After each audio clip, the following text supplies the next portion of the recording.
Because I asked 21 years ago, why can this man not come over here? I was given the runaround, oh, you know he's on the terrorist list now. I mean, that was like an excuse because I caught on to him prior to 9/11. Prior to 9/11, I was already hearing and following who he was. See, a lot of people don't understand that. A lot of people do not respect that. A lot of people do not appreciate that.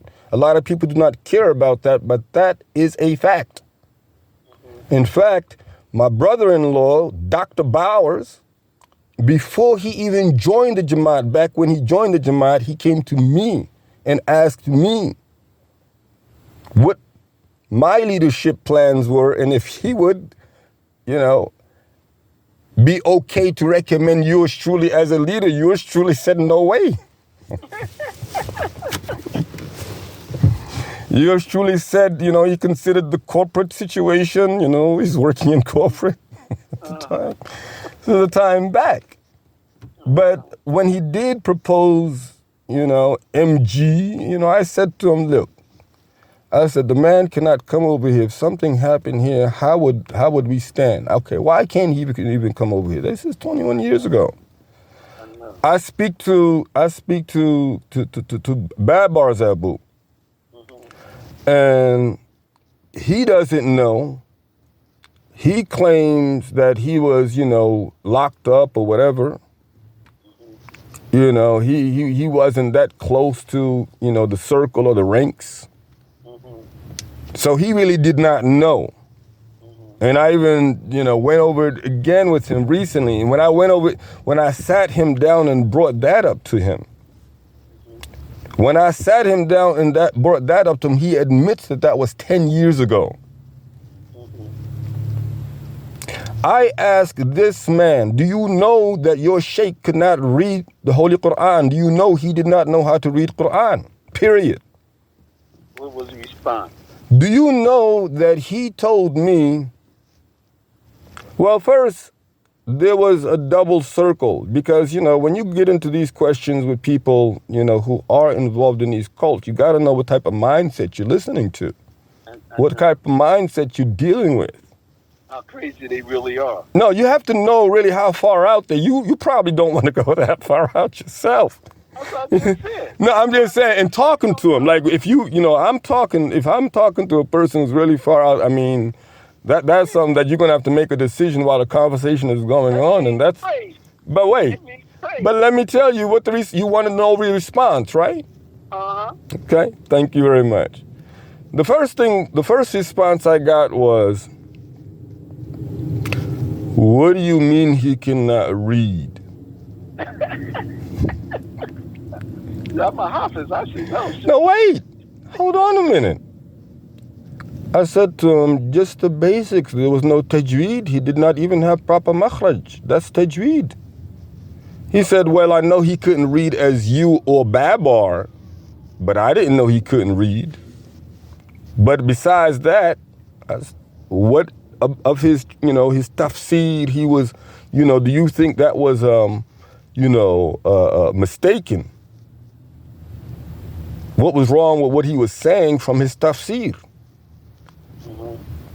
Do you know what the response for that is? What? Okay, he's not getting the basics right, and you want for him to tell me the meaning?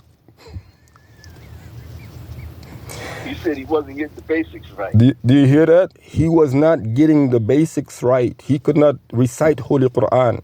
He does not know the language of the Quran, and you want for him to tell me the meaning?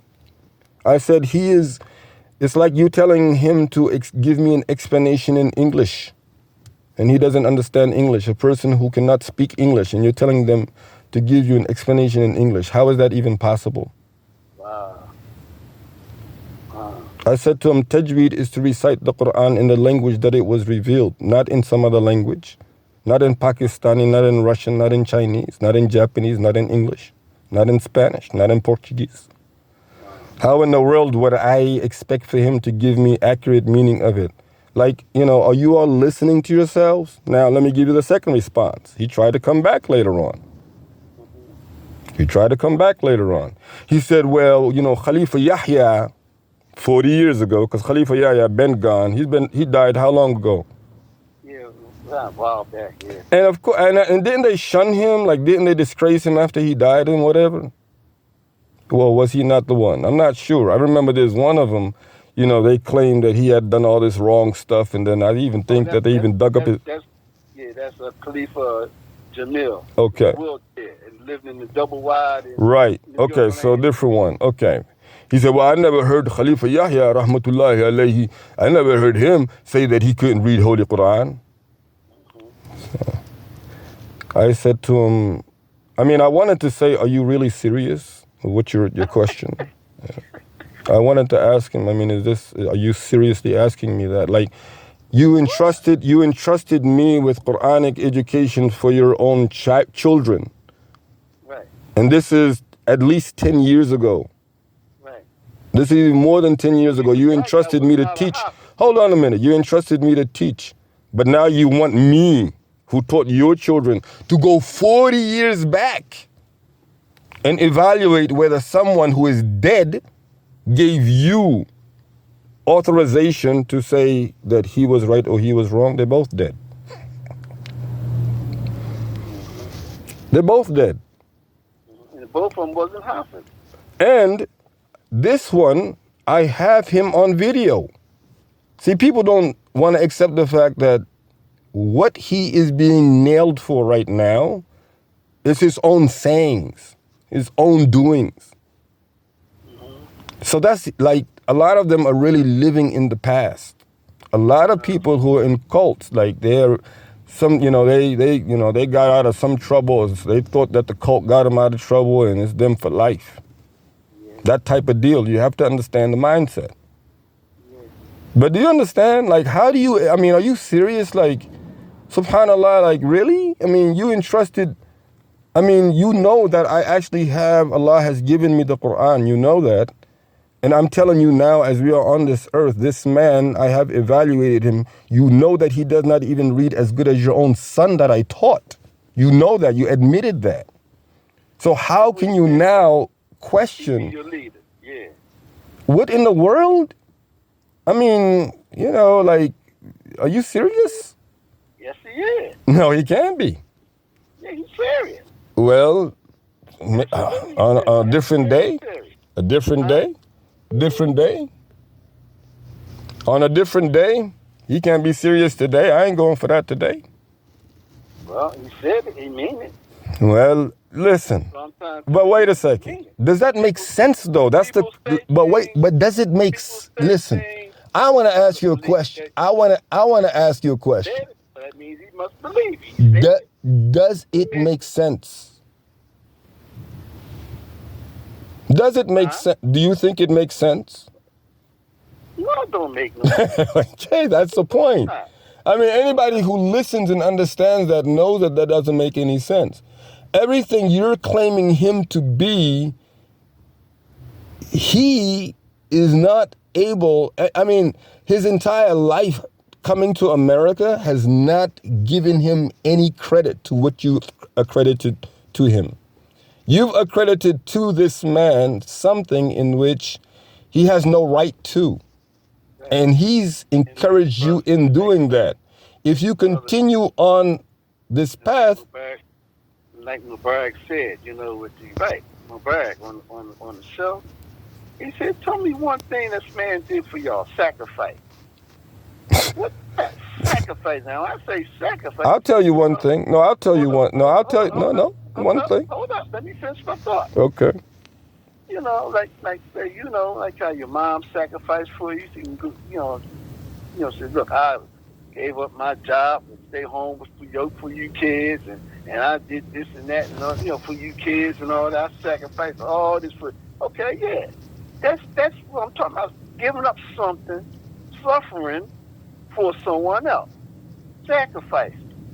Giving of yourself, or a part of yourself, for the benefit of someone else. Name one thing he actually sacrificed for. And when Mubarak said that, I said, you know what? He's right. This man ain't sacrificed nothing. He's taking everybody's money. Listen, let me tell you. Let me tell you. Okay, but because we touched on that. We touched on that. I had to. Okay. There's one question I want you to tell me. Right.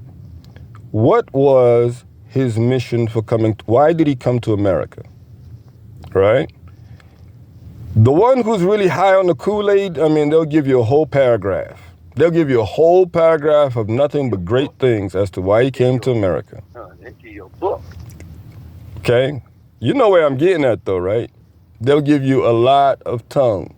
They'll give you so much. And again, where did you get that from? From him.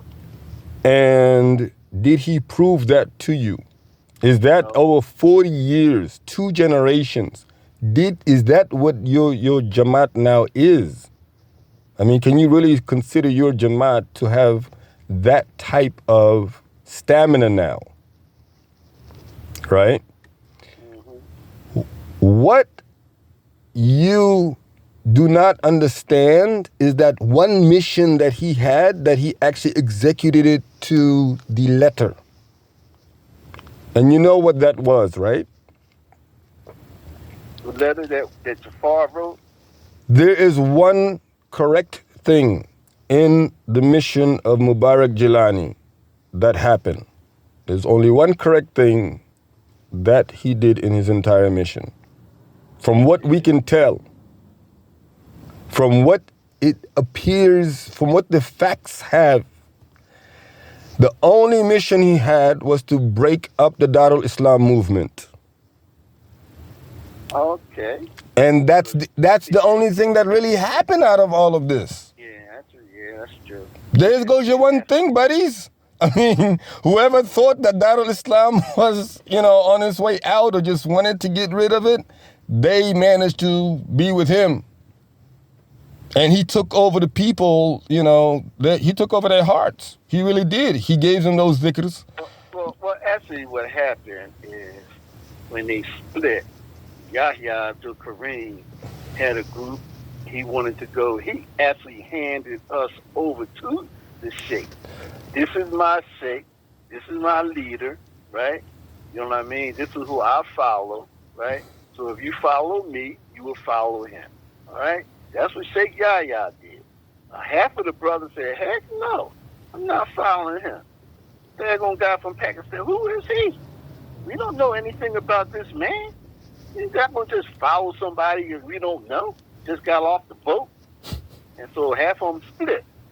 And then you had another half that said, follow Yahya. Okay, we're going to trust you.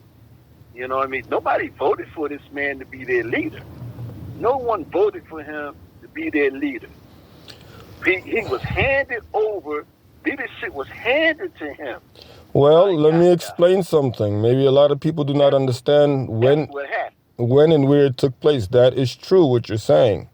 But how did he get to Yahya is what a lot of people do not know. He didn't just miraculously appear through the doors of angels and show. No, okay? It was calculated. He was to show up there and he was to do exactly what he did to the group that Imam Yahya was training to be mystics. You had a group who were actually already involved in studying tariqah, dhikr, in Darul Islam.